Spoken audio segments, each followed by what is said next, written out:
ये है रुखसाना जो खामद से नाराज होकर घर से निकली तो एक लड़की ने इसे बेहोश करके 4.5 लाख रुपए में सिंध में फरोख्त कर दिया। रुखसाना फिर वापस अपने घर कैसे पहुंची, जानिए सारी कहानी रुखसाना की जुबानी। उर्दू पॉइंट की वीडियोस देखने के लिए हमारा चैनल सब्सक्राइब कीजिए और बेल के आइकन पर क्लिक कीजिए ताकि आप हमारी तमाम आने वाली वीडियो से बाखबर रह सकें। नाज़रीन, मेरे साथ एक माँ जी बैठी हुई है और दूसरी तरफ आप देख रहे होंगे एक बहना। ये बहना इनकी बेटी है। ये कुछ दिन पहले अगवा हो जाती है और ये मिलती हैं सिंध से। ये सिंध से लेकर उकाड़ा तक का सफ़र इन्होंने कैसे किया, सारी कहानी इन्हीं से जानते हैं। मैं अपने मियाँ से झगड़ के आ रही थी घर में। अच्छा। तो जब रास्ते में आई थी तो उन आदमी ने गवाह कर लिया सी जिन्हों ने अगवा किया 2 जने सी। हाँ जी, लड़कियां सी या लड़के सी? लड़की भी सी ते 2 लड़के सी। एक लड़की ते नाल 2 लड़के। हाँ जी। अच्छा। ਤੇ ਉਹਨਾਂ ਨਸ਼ਾ ਦੇ ਦਿੱਤਾ ਸੀ ਮੈਨੂੰ। ਫਿਰ ਉਹ ਤੇ ਸਿੰਧ ਛੱਡ ਕੇ ਆ ਗਈ ਤੇ ਮੇਰੇ ਪੈਸੇ ਲੈ ਕੇ ਆ ਗਏ ਸੀ। ਅੱਛਾ, ਮੈਨੂੰ ਬਿਨਾ ਇਹ ਦੱਸੋ ਤੁਹਾਨੂੰ ਕਿਵੇਂ ਪਤਾ ਚੱਲਿਆ ਕਿ ਇਹਦੇ ਵਿੱਚ ਨਸ਼ਾ ਹੈ ਔਰ ਉਹਨਾਂ ਨੇ ਤੁਹਾਨੂੰ ਉੱਥੋਂ ਕੋਲ ਕਿਵੇਂ ਬੁਲਾਇਆ, ਸਾਰੀ ਕਹਾਣੀ ਕਿਵੇਂ?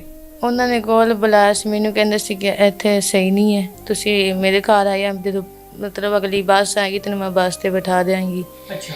ਤੇ ਮੈਂ ਕਿਹਾ ਠੀਕ ਹੈ। ਸਟਾਪ ਤੇ ਉਤਰ ਕੇ ਉਹਨਾਂ ਨੇ? ਮੈਂ ਮਲਤਾਨ ਵਿਹਾੜੀ ਚੌਂਕ ਤੇ। ਠੀਕ ਹੋ ਗਿਆ। ਹਾਂਜੀ, ਉੱਥੇ ਉਤਰੀ ਸੀ ਤੇ ਉਹਨਾਂ ਨੇ ਮੈਨੂੰ ਕਿਹਾ ਸੀ ਕਿ ਤੁਸੀਂ ਆ ਜਾਓ ਮੇਰੇ ਘਰ, ਇਹ ਚੌਂਕ ਬੜਾ ਗੰਦਾ ਵਾ ਤੇ ਮੁੰਡੇ ਤੇ ਨਾ ਕੋਈ ਜ਼ਬਰਦਸਤੀ ਕਰਨਗੇ ਤੇ ਤੂੰ ਮੇਰੇ ਘਰ ਆਇਆ, ਜਦੋਂ ਬੱਸ ਆਏਗੀ ਮੈਂ ਤੈਨੂੰ 10-20 ਮਿੰਟਾਂ ਬਾਅਦ ਬਿਠਾ ਦਿਆਂਗੀ। ਮੈਂ ਉਹਦੇ ਤੇ ਯਕੀਨ ਕਰਕੇ ਉਹਦੇ ਘਰ ਚਲੀ ਗਈ। ਪਹਿਲਾਂ ਨਾ ਮੈਨੂੰ ਪਾਣੀ ਪਿਲਾਇਆ, ਫਿਰ ਚਾਹ ਪਿਲਾਈ ਸੀ। ਚਾਹ ਦੇ ਵਿੱਚ ਉਹਨੇ ਕੁਝ ਪਾਇਆ ਸੀ। ਠੀਕ ਹੋ ਗਿਆ। ਤੇ ਉਹਦੀ ਵਜ੍ਹਾ ਤੋਂ ਮੈਨੂੰ ਹੋਸ਼ ਨਹੀਂ ਸੀ। ਫਿਰ ਜਦੋਂ ਉੱਥੇ ਮੈਨੂੰ ਛੱਡ ਕੇ ਮੇਰੇ ਪੈਸੇ ਲੈ ਕੇ ਆ ਗਏ, ਜਦੋਂ ਮੈਨੂੰ ਹੋਸ਼ ਆਈ ਤੇ ਮੈਂ ਕਿੱਥੇ ਛੱਡ ਕੇ ਆਈ? ਤੁਹਾਨੂੰ ਕਿਵੇਂ ਪਤਾ ਚੱਲਿਆ ਕਿ ਮੈਂ ਕਿੱਥੇ ਆ ਗਈ? ਮੈਨੂੰ ਨਹੀਂ ਪਤਾ ਸੀ ਕਿੱਥੇ ਹੈ। ਫਿਰ ਜਿਹੜੀ ਔਰਤ ਕੋਲ ਮੈਨੂੰ ਛੱਡ ਕੇ ਆਏ ਸੀ ਨਾ, ਉਹ 3 ਜਣੇ, ਇੱਕ ਔਰਤ ਤੇ 2 ਮਰਦ। ਮੈਨੂੰ ਉਦੋਂ ਪਤਾ ਚੱਲਿਆ, ਮੈਨੂੰ ਪਤਾ ਨਹੀਂ ਸੀ। ਫਿਰ ਉਹਨਾਂ ਨੇ ਦੱਸਿਆ, ਉਹਨਾਂ ਨੇ ਕਿਹਾ ਤੈਨੂੰ ਵੇਚ ਕੇ ਚਲੇ ਗਏ, ਤੇਰੇ ਪੈਸੇ ਲੈ ਗਏ। ਹਾਂਜੀ, ਉਹਨਾਂ ਨੇ ਐਵੇਂ ਕਿਹਾ ਸੀ। ਫਿਰ ਉਹਨਾਂ ਨੇ ਕਿਹਾ ਹੁਣ ਤੂੰ ਪਿੱਛੇ ਨਹੀਂ ਜਾ ਸਕਦੀ, ਹੁਣ ਅਸੀਂ ਅੱਗੇ ਤੈਨੂੰ ਅੱਗੇ ਭੇਜ ਦਿਆਂਗੇ। ਕਿੱਥੇ ਵੇਚਿਆ ਸੀ ਉਹਨਾਂ ਨੇ ਤੁਹਾਨੂੰ? ਮੈਨੂੰ ਸਿੰਧ। ਹਾਂਜੀ। ਕਿੰਨੇ ਦਿਨਾਂ ਬਾਅਦ ਜਾ ਕੇ ਹੋਸ਼ ਆਈ ਤੇ ਕਿੰਨੇ ਦਿਨਾਂ ਬਾਅਦ ਪਤਾ ਚੱਲਿਆ ਕਿ ਮੈਂ ਸਿੰਧ ਆ ਗਈ? ਸਿੰਧ ਤੇ ਮੈਨੂੰ ਦੂਸਰੇ ਦਿਨ ਤੋਂ ਹੋਸ਼ ਆ ਗਈ ਸੀ। ਤੇ ਜਦੋਂ ਹੋਸ਼ ਆਈ ਸੀ ਤੇ ਮੈਂ ਰੋਣ ਲੱਗੀ, ਮੈਂ ਕਿਹਾ ਮੈਂ ਆਪਣੇ ਘਰ ਜਾਣਾ। ਤੇ ਉਹ ਔਰਤ ਮੈਨੂੰ ਕਹਿਣ ਲੱਗੀ, ਜਿਹਨੇ ਕੋਲ ਵੇਚ ਕੇ ਆਈ ਸੀ, ਉਹ ਕਹਿਣ ਲੱਗੀ ਸੀ, ਕਹਿੰਦੀ ਹੁਣ ਤੂੰ ਵਾਪਸ ਨਹੀਂ ਜਾ ਸਕਣੀ, ਸੂਬਾ ਪੰਜਾਬ ਨਹੀਂ, ਇਹ ਸਿੰਧ ਹੈ, ਇੱਥੋਂ ਵਾਪਸ ਨਹੀਂ ਜਾਂਦੀਆਂ। ਹਾਂਜੀ, ਬਹੁਤ ਰੋਏ ਸੀ ਉੱਥੇ। ਉਹ ਮਾਰਦੇ ਸੀ, ਉਹ ਰੋਣ ਨਹੀਂ ਦਿੰਦੇ ਸੀ। ਅੱਛਾ। ਹਾਂਜੀ, ਬਹੁਤ ਜ਼ਿਆਦਾ ਮਾਰਦੇ ਸੀ। ਕਿਸ ਤਰ੍ਹਾਂ ਦੇ ਘਰ ਸੀ, ਲੋਕ ਕਿਸ ਤਰ੍ਹਾਂ ਦੇ ਸੀ, ਔਰਤਾਂ ਕਿਸ ਤਰ੍ਹਾਂ ਦੀਆਂ ਸੀ, ਕਿਸ ਤਰ੍ਹਾਂ ਦਾ ਉੱਥੇ ਲੱਗਦਾ ਸੀ ਮੈਂ ਕਿੱਥੇ ਆ ਗਈ? ਅਜੀਬ ਲੱਗਦਾ ਸੀ, ਬਹੁਤ ਗੰਦਾ। ਮਾਂ ਪਿਓ ਦੀ ਯਾਦ ਸਭ ਦੀ ਆਉਂਦੀ ਸੀ, ਰੋਂਦੀ ਸੀ। ਜਦੋਂ ਉਹਨੇ ਮੈਨੂੰ ਕਿਹਾ ਸੀ ਕਿ ਤੂੰ ਵਾਪਸ ਨਹੀਂ ਜਾ ਸਕਦੀ, ਫਿਰ ਬਹੁਤ ਰੋਣਾ, ਮੈਂ ਸਾਰਾ ਦਿਨ ਰੋਣਾ, ਉਹਨਾਂ ਰੋਣ ਨਾ ਦੇਣਾ, ਨਹੀਂ ਰੋਣ ਦਿੰਦੇ। ਉੱਥੇ ਹੋਰ ਵੀ ਕੁੜੀਆਂ ਸੀ, ਉਹ ਵੀ ਕਹਿੰਦੇ ਸੀ ਕਿ ਸਾਨੂੰ ਵੀ ਐਵੇਂ ਇਹਨਾਂ ਨੇ ਜ਼ਬਰਦਸਤੀ ਲਿਆਇਆ ਗਿਆ ਇੱਥੇ। ਅੱਛਾ। ਖਾਣ ਪੀਣ ਕਿਸ ਤਰ੍ਹਾਂ ਦਾ ਸੀ, ਕੀ ਦਿੰਦੇ ਸੀ? ਸਹੀ ਖਾਣ ਦਿੰਦੇ ਸੀ, ਰੋਟੀ ਖਾਣ ਨੂੰ ਸਹੀ ਦਿੰਦੇ ਸੀ, 3 ਟਾਈਮ ਰੋਟੀ ਦਿੰਦੇ ਸੀ, ਕੱਪੜੇ ਵੀ ਦਿੰਦੇ ਸੀ ਪਾਉਣ ਨੂੰ। ਤੇ ਉੱਥੇ ਜਿਹੜੀਆਂ ਲੜਕੀਆਂ ਹੋਰ ਸੀ ਕਿੰਨੀਆਂ ਸੀ? ਉੱਥੇ ਜਦੋਂ ਮੈਂ ਗਈ ਸੀ ਉਦੋਂ 4 ਸੀ। ਅੱਛਾ। 5ਵੀਂ ਤੂੰ? ਹਾਂ, 5ਵੀਂ ਮੈਂ ਸੀ। ਠੀਕ ਹੋ ਗਿਆ। 5 ਲੜਕੀਆਂ ਹੋ ਗਈਆਂ। ਪੁੱਛਿਆ ਉਹਨਾਂ ਕੋਲੋਂ ਤੁਸੀਂ ਕਿਵੇਂ ਆਈਆਂ, ਸਹੇਲੀਆਂ ਬਣ ਗਈਆਂ? ਉਹਨਾਂ ਉਹ ਸਾਰੇ ਨੇ ਇੱਕ ਕਮਰੇ 'ਚ ਉਹਨਾਂ ਬੰਦ ਕੀਤਾ ਸੀ। ਅੱਛਾ। ਤੇ ਉਹਨਾਂ ਨੇ ਵੀ ਦੱਸਿਆ ਸੀ, ਕੋਈ ਦੱਸਦੀ ਸੀ ਕਿ ਮੈਂ ਲਾਹੌਰ ਦੀ ਹਾਂ, ਕੋਈ ਦੱਸਦੀ ਸੀ ਸਿਆਲਕੋਟ ਦੀ, ਕੋਈ ਇੱਥੇ ਗੁਜਰਾਲੇ ਦੇ। ਹਾਂਜੀ, ਮੈਂ ਦੱਸਦੇ ਸੀ। ਆਰਫ ਵਾਲੇ ਦੀ 2 ਕੁੜੀਆਂ ਸੀ। ਜਿਹੜੀ ਔਰਤ ਸੀ ਨਾ ਜਿਹਨੇ ਕੋਲ ਅਸੀਂ ਸੀ, ਉਹ ਤਸਵੀਰਾਂ ਕੱਲ ਕੇ ਹੋਰ ਮੁਲਕਾਂ 'ਚ ਘੱਲ ਦਿੰਦੀ ਸੀ, ਖਿੱਚ ਕੇ ਲੜਕੀਆਂ ਦੀਆਂ, ਜਿਨ੍ਹਾਂ ਨੂੰ ਪਸੰਦ ਆਉਂਦਾ ਸੀ ਉਹ 'ਚੋਂ ਲੈ ਜਾਂਦੇ ਸੀ ਪੈਸੇ ਦੇ ਕੇ। ਉਹ ਬਾਬੇ ਨੇ ਮੈਨੂੰ ਦੱਸਿਆ ਸੀ ਕਿ ਤੈਨੂੰ ਅਸੀਂ 4.5 ਲੱਖ ਦਾ ਖਰੀਦਿਆ। ਜਿਹੜਾ ਬਾਬਾ ਖਰੀਦ ਕੇ ਲਿਆ ਸੀ, ਉਹ ਕਿਸ ਤਰ੍ਹਾਂ ਆਇਆ, ਕਿਸ ਦਿਨ ਆਇਆ, ਰਾਤ ਨੂੰ ਆਇਆ, ਦਿਨ ਨੂੰ ਆਇਆ, ਉਹ ਸਾਰੀ ਕਹਾਣੀ ਸੀ। ਉਹ ਦਿਨ ਨੂੰ ਆਇਆ ਸੀ, ਉਹਦੇ ਨਾਲ ਮਤਲਬ 3-4 ਹੋਰ ਵੀ ਸੀ, ਵੇਖਣ ਆਏ ਸੀ। ਫਿਰ ਉੱਥੇ ਪੈਸੇ ਦੇ ਕੇ ਲੈ ਗਏ। ਬਹੁਤ ਮੁਸ਼ਕਿਲ ਦਿਨ ਨਿਕਲੇ ਉੱਥੇ। 15-16 ਦਿਨ ਉੱਥੇ ਰਹੀ। 15-16 ਦਿਨ ਉਹ ਬਾਬਾ ਆਪਣਾ ਮੋਬਾਈਲ ਚਾਰਜ 'ਤੇ ਲਾ ਕੇ ਬਾਹਰ ਚਲਾ ਗਿਆ। ਮੈਂ ਮੋਬਾਈਲ ਚੱਕ ਲਿਆ, ਮੈਂ ਕਿਹਾ ਆਪਣੀ ਅੰਮੀ ਨੂੰ ਫੋਨ ਕਰਨੀ ਹੈ, ਸ਼ਾਇਦ ਕੋਈ ਨਾ ਕੋਈ ਮੈਨੂੰ ਲੈਣ ਆ ਜਾਏ। ਫਿਰ ਮੈਂ ਆਪਣੇ ਕੀਤਾ ਮੀਆਂ ਨੂੰ ਫੋਨ, ਮੈਂ ਰੋਣ ਲੱਗੀ, ਕਹਿੰਦਾ ਕਿੱਥੇ ਹੈ? ਮੈਂ ਕਿਹਾ ਮੈਂ ਸਿੰਧ 'ਚ, ਤੇ ਮੇਰਾ ਐਵੇਂ ਵਾਕਿਆ ਹੋਇਆ ਮੇਰੇ ਨਾਲ, ਤੇ ਮੈਨੂੰ ਆ ਕੇ ਲੈ ਆਇਓ। ਫਿਰ ਮੇਰੀ ਅੰਮੀ ਨੇ ਫਿਰ ਗਈ ਥਾਣੇ, ਉੱਥੇ ਜਾ ਕੇ ਫਿਰ ਰਿਪੋਰਟ ਦਿੱਤੀ, ਨੰਬਰ। ਜਦੋਂ ਉੱਥੇ ਰੋਣ ਆਉਂਦਾ ਸੀ, ਬਾਬਾ ਖਰੀਦ ਕੇ ਲੈ ਗਿਆ। ਬਾਬਾ ਧੀਆਂ ਵਾਂਗੂ ਰੱਖਦਾ ਸੀ, ਕਿਸ ਤਰ੍ਹਾਂ ਰੱਖਦਾ? ਨਹੀਂ ਧੀਆਂ ਵਾਂਗੂ ਨਹੀਂ ਰੱਖਦਾ ਸੀ, ਵੈਸੇ ਹੀ ਰੱਖਦਾ ਸੀ ਪਰ ਦੂਰ ਰਹਿੰਦਾ ਸੀ। ਉਹਦਾ ਕੋਈ ਰੋਟੀ ਬਣਾਉਣ ਵਾਲਾ ਨਹੀਂ ਸੀ ਤੇ ਉਹ ਮੈਂ ਰੋਟੀ ਬਣਾ ਕੇ ਦਿੰਦੀ ਸੀ ਉਹਨੂੰ। ਹਾਂ ਫਿਰ ਉਹ ਤਾਂ ਬਹੁਤ ਮੁਸ਼ਕਲ ਦਿਨ ਰਿਹਾ। ਫਿਰ ਇਹ ਮੇਰੀ ਅੰਮੀ ਮੈਨੂੰ ਉੱਥੋਂ ਕਿਸ ਤਰ੍ਹਾਂ ਦੇ ਹਾਲਾਤ ਗੁਜ਼ਰੇ ਉਹ ਇੱਥੋਂ ਲੱਗ ਕੇ ਤੇ ਉੱਥੋਂ ਤੀਕਰ ਜਾਣ ਤੇ? ਬਹੁਤ ਮੁਸ਼ਕਲ ਸੀ। ਐਸ ਪੁਲਿਸ ਨੇ ਸਿੰਧ ਵਾਲਿਆਂ ਨੂੰ ਫੋਨ ਕੀਤਾ, ਫਿਰ ਉਹ ਲੱਭਦੇ ਰਹੇ ਮੈਨੂੰ। ਉਹ ਮੈਨੂੰ ਉੱਥੋਂ ਕੱਢ ਕੇ ਆਪਣੇ ਥਾਣੇ 'ਚ ਲੈ ਗਏ। ਫਿਰ ਉਹਨਾਂ ਨੇ ਫੋਨ ਕੀਤਾ, ਫਿਰ ਇਹ ਆ ਕੇ ਲੈ ਗਏ ਮੈਨੂੰ ਉੱਥੋਂ। ਕਿੰਨੇ ਦਿਨ ਦਾ ਵਾਕਿਆ ਸੀ ਕਿ ਇਸ ਦਿਨ ਅਗਵਾ ਹੋਈ? ਕਿੰਨੇ ਦਿਨਾਂ ਬਾਅਦ ਜਰਾ ਇਹ ਕੋਈ ਸੀ ਪਿਛਲੀ ਪਹਿਲੀ ਤੇ। ਅੱਛਾ। ਇਸ ਪਹਿਲੀ ਤੇ ਮਹੀਨਾ ਹੋ ਗਿਆ ਸੀ, ਪਿਛਲੀ ਲੰਘ ਗਈ। ਹੁਣ ਅੱਜ 2 ਮਹੀਨੇ ਹੋ ਗਏ ਨੇ ਇਹਨੂੰ। ਅੱਛਾ। 2 ਮਹੀਨਿਆਂ ਬਾਅਦ ਇਹ ਅੱਜ 5-6 ਦਿਨ ਹੋ ਗਏ ਨਗਾਰ ਆਏ। ਅੱਛਾ। ਲੋਧਰਾਂ ਚ ਮੀਆਂ ਬੀਵੀ ਦਾ ਝਗੜਾ ਹੋ ਗਿਆ ਤੇ ਉੱਥੋਂ ਆ ਰਹੀ ਸੀ ਤੇ ਰਾਤ ਜਦੋਂ ਬਾਈਪਾਸ ਤੇ ਆਈ ਉੱਥੋਂ ਗਵਾਹ ਹੋ ਗਈ। ਅੱਛਾ। ਸਾਨੂੰ ਨਹੀਂ ਪਤਾ ਲੱਗਾ। ਫਿਰ ਇਹਨੇ ਸਾਨੂੰ ਕਿਸ ਦਿਨ ਅਸੀਂ ਲੱਭਦੇ ਫਿਰੇ ਆ। ਫਿਰ ਇਹਨੇ ਸਾਨੂੰ ਫੋਨ ਕੀਤਾ। ਅੱਛਾ। ਅੰਮੀ ਮੈਂ ਸਿੰਧ ਦੇ ਇਲਾਕੇ ਚ ਹੈਗੀ ਆ, ਆਹ ਨੰਬਰ ਥਾਣੇ ਦੇ ਕੇ ਜਿੰਨੀ ਜਲਦੀ ਹੁੰਦੀ ਅੰਮੀ ਮੈਨੂੰ ਇੱਥੋਂ ਕੱਢ ਲਾ। ਅੱਛਾ। ਮੈਂ ਉੱਥੋਂ ਫਿਰ ਚਲੇ ਗਈ ਥਾਣੇ। ਤੁਹਾਨੂੰ ਕਾਲ ਕੀਤੀ? ਤੁਹਾਨੂੰ ਕਾਲ ਮੇਰੇ ਦਿਮਾਗ ਨੂੰ ਕੀਤੀ ਸੀ। ਅੱਛਾ, ਮਤਲਬ ਆਪਣੇ ਸ਼ੋਹਰ ਨੂੰ? ਹਾਂ, ਤੇ ਉਹਨੇ ਫਿਰ ਮੇਰੀ ਡਬਲ ਗੱਲ ਕਰਕੇ ਮੇਰੀ ਗੱਲ ਕਰਾਈ। ਅੱਛਾ। ਅੰਮੀ ਤੂੰ ਮੇਰੇ ਤੇ ਸ਼ੱਕ ਕਰੀ, ਅੰਮੀਆਂ ਸੁਣ ਲਾ। ਉੱਥੋਂ ਜਦੋਂ ਕਾਲ ਆਈ ਉਹ ਨੰਬਰ ਲੈ ਕੇ ਮੈਂ ਭੱਜ ਪਈ। ਅੱਛਾ। ਮੇਰੇ ਥਾਣੇ ਕਚਹਿਰੀਆਂ ਵਾਲਿਆਂ ਨੇ ਪੂਨਾ ਸੁਣਿਆ। ਅੱਛਾ। ਫਿਰ ਮੈਂ ਤਾਂ ਦਫ਼ਤਰ ਹੀ ਗਈ।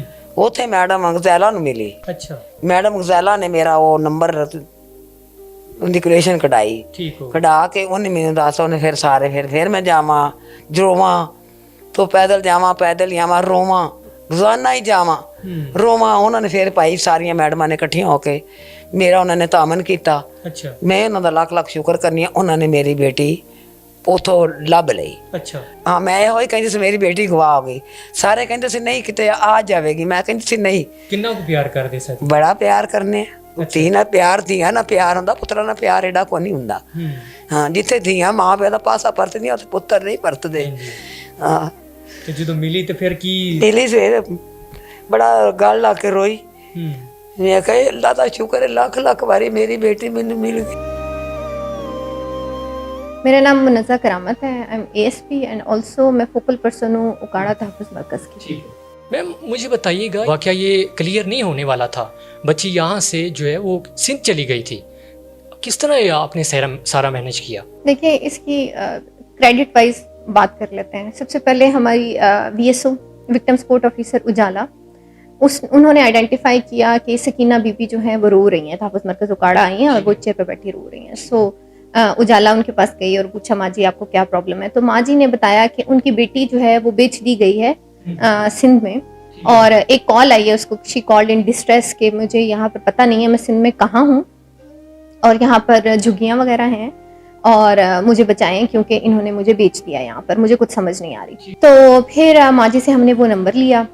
उजाला ने मुझे कांटेक्ट किया being the focal person of उकाड़ा। अब उस केस थोड़ा सा कॉम्प्लिकेटेड इस सेंस में था, इसमें जुरिस्डिक्शन का इशू था, लेकिन तहफ़्फ़ुज़ मरकज़ कब बनाने का मकसद ही ये था कि ऐसे लोगों की मदद की जाए जो वल्नरेबल हैं स्टेट ऑफ द सोसाइटी। तो हमने जुरिस्डिक्शन की परवाह किए बगैर आउट ऑफ द वे जाकर उनकी हेल्प करने की जो है वो हमने ठानी। अच्छा मैम, वो लड़की कहती है कि मैं अपने शोहर से नाराज़ होकर उकाड़ा आ रही थी, तो रास्ते से मुझे कुछ लोगों ने कुछ चीज़ पिलाई और फिर मैं बेहोश हो गई। मैंने पूछा तो कहते हैं कि आप सिंध में हैं।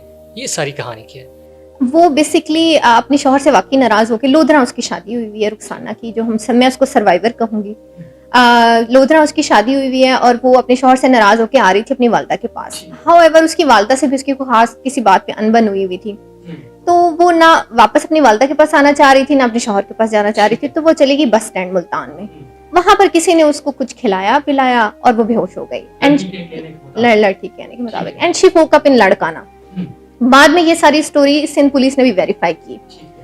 लड़काना में इसको कोई 20 दिन रखा गया और फिर उसको तकरीबन 4.5 लाख रुपए में बेच दिया गया।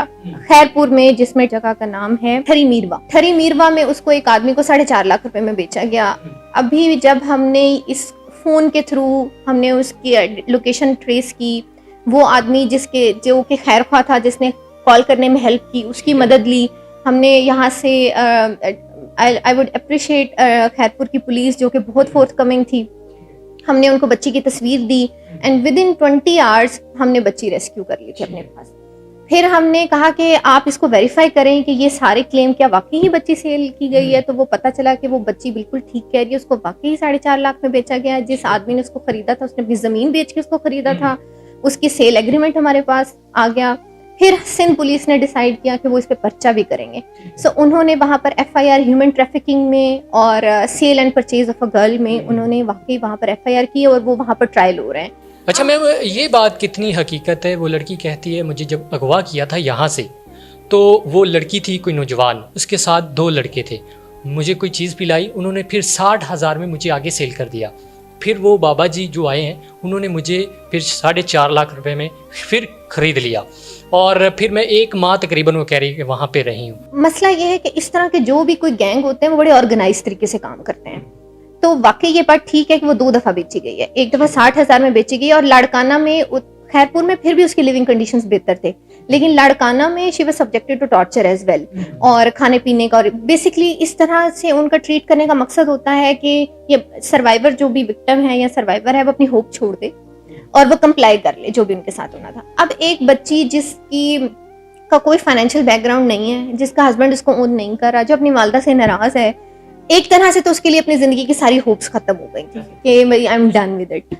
लेकिन अल्लाह ताला ने मदद की, और इस जब भी कोई इस तरह की कोई ऐसा इवेंट जिसमें अल्लाह मदद करना चाहे ना, खुद ही सबब बनते जाते हैं। ऐसे ही मैं आपको बताऊं, जब मैंने डीएसपी साहब से रब्ता किया तो उन्होंने कहा कि मैं तो बड़ी दूर आया हूँ, मैं तो ठरी मीरवा आया हूँ। तो मैंने कहा प्रिसाइसली मुझे भी ठरी मीरवा में ही बच्ची की लोकेशन मिली है, तो आप अगर वहां पर गए हैं तो आपको अल्लाह ने वहां पर भेजा है। आप ये देखें कि कंसिक्वेंसेज या उसके मुहर्रकात कोई भी रहे हैं। क्या बच्ची के साथ जुल्म हुआ है? हाँ। क्या उसको बेचा गया है? हाँ। क्या इंसान को बेचा जाना चाहिए था? नहीं। क्या ये इलीगल है? हाँ। हमें एंड को देखना चाहिए, हमें उस सारे इनजस्टिस को देखना चाहिए जो उसमें जिसमें से वो गुजरी है। आप उस ग्रोह तक पहुंची? हमने ये सिंध पुलिस के साथ डिस्कस किया ये वाली चीज कि अब ये एक ऑर्गेनाइज्ड क्राइम है जो कि बहुत ऑर्गेनाइज्ड तरीके से चल रहा है। तो हमने उनसे पूछा एंड वी डिस्कस समथिंग कि ये हम पंजाब पुलिस के थ्रू इसको ऑर्गेनाइज करें या फिर हम सिंध के थ्रू करें।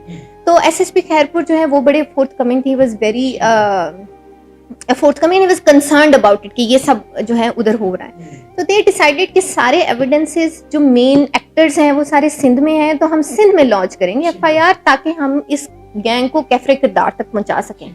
तो वो उन्होंने इसीलिए एफआईआर की। फिर उन्होंने कहा कि हम फॉलो अप लाड़काना से भी करेंगे।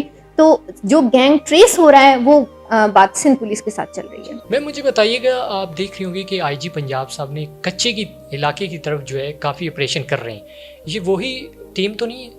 देखिए ये तो ज़्यादा बेहतर सिंध पुलिस बता सकती है क्योंकि they are looking into it. वहाँ पर हमने उनकी हर तरह से टेक्निकल मदद की, यानी कि हमने उनको लोकेशन दी, हमने वो बंदा बताया जो बंदा इसमें इन्वॉल्व है, बच्ची की तस्वीर दी, एग्जैक्ट पिन पॉइंट लोकेशन दी कि ये वो बच्ची है। अगेन उस ऑर्गेनाइज्ड क्राइम के ऊपर, उसकी ट्रेसिंग के ऊपर, उनको कैफरे किरदार तक पहुंचाने के लिए सिंध पुलिस काम कर रही है। They would be in a better position to give a comment on it.